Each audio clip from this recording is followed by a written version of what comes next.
ఉద్యానవన పంటల్లో ప్రధానమైంది అరటి. ఏ సీజన్లోనైనా సాగు చేయదగ్గ ఈ పంటకు గిరాకీకి కొదవలేదు. వేసవి కాలంలో ఈ పంటకు ప్రధాన సమస్య నీటి ఎద్దడి. తీవ్రమైన ఎండల వల్ల తోటల్లో ఏమాత్రం బెట్ట పరిస్థితులు ఏర్పడినా వివిధ సూక్ష్మ పోషక లోపాలు బయటపడతాయి. దీనివల్ల పంట పెరుగుదల లోపిస్తుంది.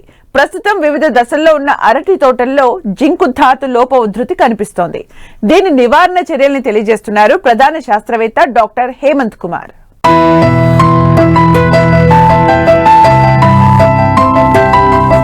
ప్రపంచంలో అరటి ఉత్పత్తిలో భారతదేశం అగ్రస్థానంలో ఉంది.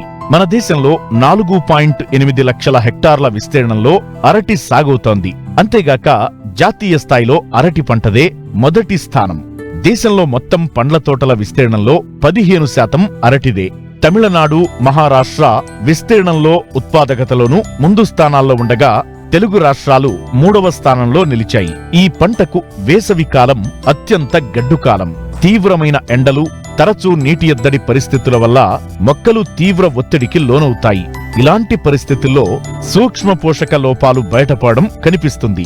ఖమ్మం జిల్లాలో సాగవుతున్న అరటి తోటల్లో జింకు ధాతువు లోపించి మొక్కలు క్షీణించడం కనిపిస్తోంది. సరైన యాజమాన్య పద్ధతులను పాటించినట్లయితే ఈ జింకు ధాతు లోపంను సమర్థవంతంగా అరికట్టవచ్చని తెలియజేస్తున్నారు ప్రధాన శాస్త్రవేత్త డాక్టర్ జె హేమంత్ కుమార్. అరటిలో జింకు ధాతు లోపం అనేది ఎక్కువగా కనిపించి కొంతవరకు నష్టం చేస్తున్నట్టుగా గమనించడం జరిగింది.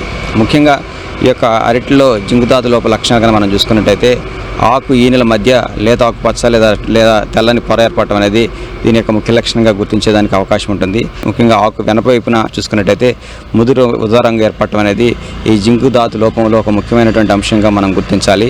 అదే రకంగా ఈ యొక్క జింకు ధాతు లోపం ఏర్పడినప్పుడు ఆకుల యొక్క పరిమాణం చాలా వరకు తగ్గి ఈ ఆకులని కూడా దగ్గరగా ఉండటం, పొడవు అదే రకంగా వెడల్పు నిష్పత్తి కూడా చాలా వరకు తగ్గటం వల్ల ఈ యొక్క ఉధృతి ఎక్కువగా ఉండడం, తద్వారా దిగుబడి మీద కూడా ప్రభావం చూపేదానికి చాలా వరకు అవకాశం ఉంది. గెలలు వచ్చే సమయంలో కానీ చూసుకున్నట్టయితే గెలల్లో ఉన్నటువంటి హస్తాల నాణ్యత చాలా వరకు తగ్గటం, అదే రకంగా హస్తంలో ఉన్నటువంటి కాయల సంఖ్య కూడా తగ్గిపోవటం, దాంతోపాటు పండు మాగబెట్టినప్పుడు కూడా పండు నాణ్యత అనేది చాలా వరకు తగ్గటం అనేది ఈ యొక్క జింకు ధాతు లోపంలో ముఖ్య లక్షణంగా మనం గుర్తించేదానికి అవకాశం ఉంటుంది.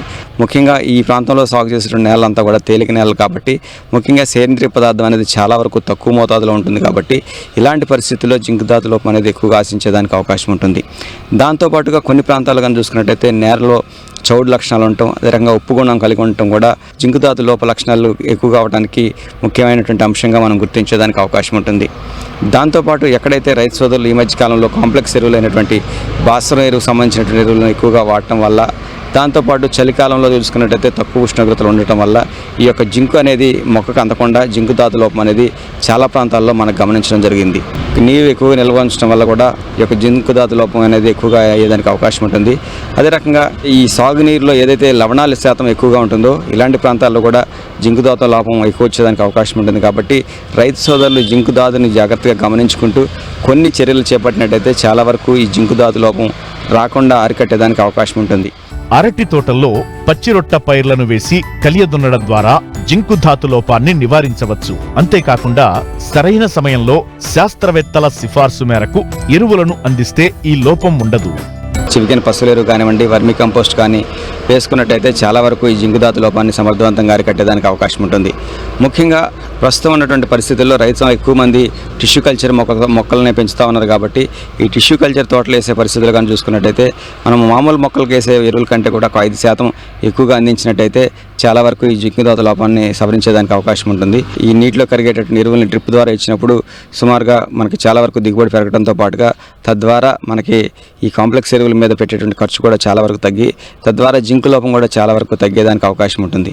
పచ్చిరొట్ట పైలైనటువంటి జనుము, అదే రకంగా జీలుగా, అలుసంద లాంటివి వేసుకొని పూత దశలు అంటే ముఖ్యంగా 40 నుంచి 45 రోజుల దశలో కనుక దున్నుకున్నట్టయితే మనం చాలా వరకు నత్రజని యొక్క వేసుకునే దానికి తగ్గించేదానితో పాటుగా భూమి యొక్క లక్షణాలు కూడా చాలా వరకు మారుతాయి. కాబట్టి తద్వారా ఈ యొక్క సూక్ష్మోద్యోగ లోపాలను కూడా చాలా వరకు సవరించేదానికి చాలా వరకు అవకాశం ఉంటుంది.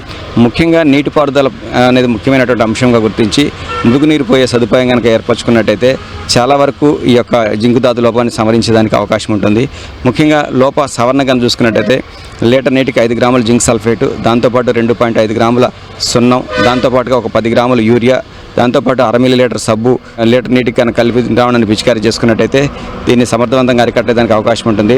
దాంతోపాటు మరలా ఇప్పుడు మనం చెప్పుకున్నటువంటి ఈ యొక్క జింకు, సున్నం, దాంతోపాటుగా యూరియా దాన్ని 15 రోజుల వ్యవధిలో రెండోసారి కనుక పిచికారీ చేసుకున్నట్టయితే చాలా వరకు ఈ జింకు లోపాన్ని సవరించి తద్వారా ప్రస్తుతం ఉన్నటువంటి పరిస్థితుల్లో జింకు లోపాన్ని నివారించి పండు నాణ్యత కూడా చాలా వరకు బాగా ఉండేదానికి అవకాశం ఉంటుంది.